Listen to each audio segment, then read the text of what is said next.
Hey everyone, welcome back to the channel. Today we're going to go through how to vacuum seal broccoli. So first up, you're going to need a vacuum sealer, you're going to need broccoli, and you also need some vacuum sealing bags. These are pre-made bags, and I also like to have a Nico or a Sharpie to label the date. Another thing you'll need is a cutting board, and you also need a sharp knife to process the broccoli.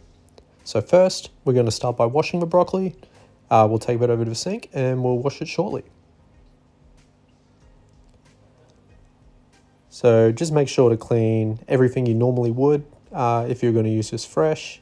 Make sure to get in all underneath those florets and stuff like that. You want it to be as clean as possible before blanching. So we'll dry that off as much as we can quickly and we'll take it over to the cutting board. First up, we want to remove the stalk. So grab your sharp knife and start by removing the big stalk. I don't like these going to waste, so I'll either slice them really small and put them in a stir fry, or alternatively I'll put them in my compost with my worms. So you want to go through and cut off all the individual florets into the size that you'd like your broccoli to be when you use it in cooking. So we'll go through and do this real quick. And I'll speed forward and do the other one as well. The smaller it is, the easier it is to get a flat, even layer within the vacuum seal bags. So just keep this in mind as you're cutting it. If you choose to, you can use this fresh broccoli and put it directly in the vacuum sealer bags. However, I've found this affects the storage life of broccoli in the freezer. So first we're going to blanch this, just to help keep it nice and fresh. Okay, for blanching, you're going to want to have a pot. I don't like to have the water boiling, so we're going to have this on a low to medium heat. This is just turned on, so we'll let this heat up here. But as you can see, it's on that low side of my induction cooktop. And you'll also want a bowl of ice water as well to stop the cooking process. I also like to have the broccoli right next to me where I'm working and a strainer to help process it once it's out of the hot water. Tea towel is also great to help dry off any excess moisture after it's come out of that ice water bath. Now that water is heating up, I like to get the bags out of the way. So I find the smooth side of the bag that doesn't have the vacuum seal channel, and I like to write the date that I'm processing this, just in case it gets in the back of a freezer and I'm wondering how long it's been in there. So using this method, you'll find the broccoli will store in the freezer for about 2 to 3 years, while still retaining as much kind of freshness as possible. Although I typically try to use it within just 6 to 12 months. This allows you to have access to broccoli all year round, especially if you're homesteading or growing it yourself. Any excess you can just store this way. So back to the pan, you can see there's little bubbles in the water there indicating it's now hot and ready. I like to put a small handful of broccoli in at a time. I like to do this over boiling as it's a lot more gentle way to kill that enzyme in there that breaks down the broccoli faster. So we'll want to keep that in there for 2 to 3 minutes. I like to stay on the 2-minute side as it just helps retain a lot of that texture during the freezing process. So the 2 minutes is up. We'll stop this timer here and then we'll get the broccoli out of the water to stop that cooking process. So grab it from the hot water, chuck it into your ice bath. I like to do it directly into the strainer so I'm not fishing around in that ice water bath with the tongs trying to get the broccoli out.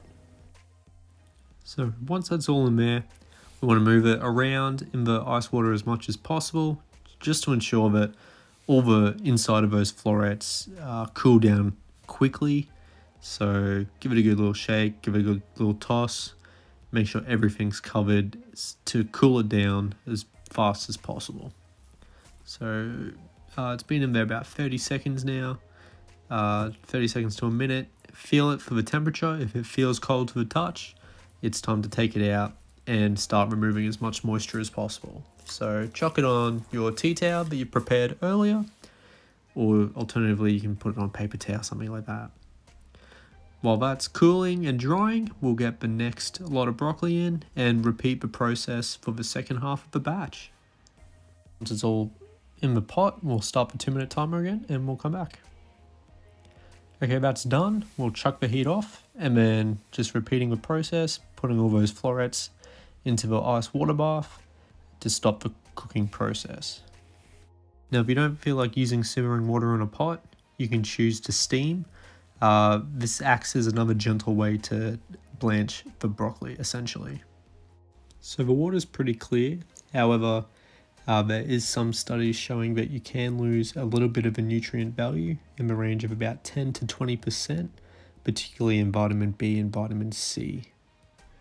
So we'll just finish cooling off this second batch of broccoli florets in the ice bath, and then once that's done, we'll put it onto the mat to continue drying. If you have a preference on how you blanch your vegetables, leave it in the comments below. I know a lot of people like to boil. However, it seems that steaming has become increasingly popular. So we'll give that a good shake just to get as much water off now as we can, just to speed up that drying process. Now you want to have a nice single layer of broccoli florets on the paper towel or tea towel, just so it can dry out as fast as possible. Typically find it takes around 30 minutes to dry. So now that's all done, we want to take it back over to our vacuum sealing unit, and we'll start by putting them into the bags. So it's all cool to the touch and dry. It's been about 30 minutes since we've blanched, and now we want to put them in the bags. We're aiming for a single flat layer of the florets. This just helps when it comes to thawing, so it speeds up the thawing process. You might have noticed that I've rolled up the top edge of the bag. This just helps it from falling in on itself. Particularly like this technique when doing other meats like chicken breast, just so it doesn't touch that outside edge that touches the inside of the vacuum sealing unit. So we're going to repeat this process for the second bag. Make sure, again, just to have all the florets in a nice single flat layer. We want to be mindful of how much gap is at the top of the bag, just so we can get a really good seal from the unit. So it's around 7 centimeters or about 3 inches. Now the vacuum sealing unit I'm using today is an entry-level unit.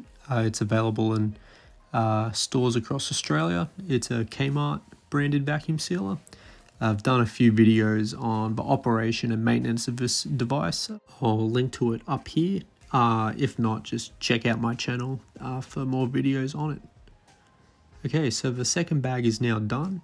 We'll get them ready to seal. So we'll start by turning on the machine. The light should come on shortly. Okay, now it's on, so we'll get the device ready to use. We'll open up the unit and get the vacuum chamber ready for the bags. So we'll move this out of the way just so we have enough space to work with the bags. Okay, to start, we want to grab one of our bags of the broccoli florets and we want to put it into the machine. So we want to make sure the top edge of the bag is nice and flat when it comes into contact with the machine, and that both sides are firmly secure. So I'll go over 2 ways to seal broccoli with this particular machine, although a lot of the Food Saver brand vacuum units are the same with an automatic and manual modes. So we'll start by doing the automatic mode. So we'll press the vac seal button and you'll see all the air is being drawn out quite quickly. Now I've noticed the automatic modes seem to be quite rough on the broccoli, and you can see it's scrunching all together and kind of forming a brick. So typically I don't prefer the automatic method, although it is very convenient just to press one button, but we'll see how it goes. So the progress indicator lights on the top are shown as done, and now this is our finished product. So it's sealed, all the air's been removed, it's quite firm and quite scrunched up. So we'll try again now using a manual mode. So again, that nice flat edge on the top of the bag, ensure the machine's shut properly, and then we'll just pulsate by pressing on this manual suck button. So again, the air's being drawn out of the bag, but it's a lot more gentle process this time. So they've retained a lot more of their original floret shape.